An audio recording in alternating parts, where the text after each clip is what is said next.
Is this the perfect way to cook steak?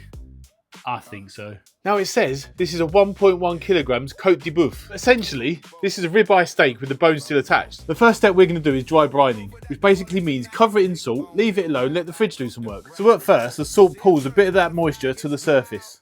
That moisture then dissolves the salt and then eventually pulls it back into the meat. So instead of just having salt on the surface, you're actually seasoning the entire steak. So place it on the rack, it just helps with airflow once we get it in the fridge. Another bonus of putting this in the fridge is it dries out the surface. A wet surface steams that steak. A dry surface, you get that delicious crust we were aiming for. Just look at that. All that salt's been absorbed into the steak and this thing's looking beautiful. Well, Liam's also informed me this steak can also be called, let me check, a cowboy steak, a club steak and a prime rib steak. Either way, it's going to be lovely. And to start things off, we're going to run this around 110 degrees Celsius.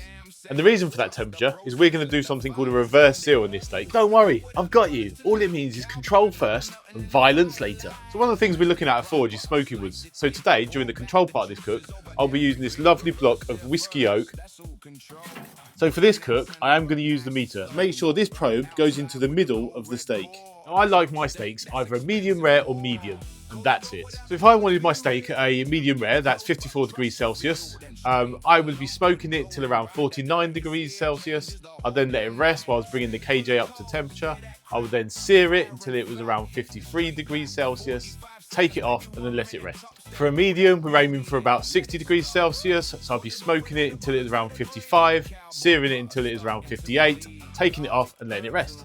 And if you want your steak cooked more than a medium, then the unfollow button is around there and you can scroll on by and go and watch someone cook some chicken nuggets. You can tell I'm not adding any pepper or anything to this steak. If I was to add pepper during the searing stage, it would burn and taste absolutely horrid. Now we put the steak in and just let that do its thing. So we're now 49 degrees internal.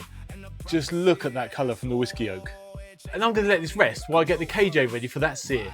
So now we get into the fun part, the theatre, the whole enjoyment of cooking outside, a bit of live fire action. So these are a couple of tricks I learned from the true OG of UK barbecue, Marcus Borden, who's an absolute legend, so let's do it. And I love a dirty sear. It's time to have some fun. This is exactly what I mean about a little bit of theatre, a little bit of fun. What we're going to do now is rest this steak with some lovely cowboy butter I've made earlier. You can't tell me that doesn't look good. And that is beautiful. So hopefully that helped a few people. If you do want the step-by-step recipe, comment below with the words cowboy and I'll send you a link to my website. Let's do this. Yes.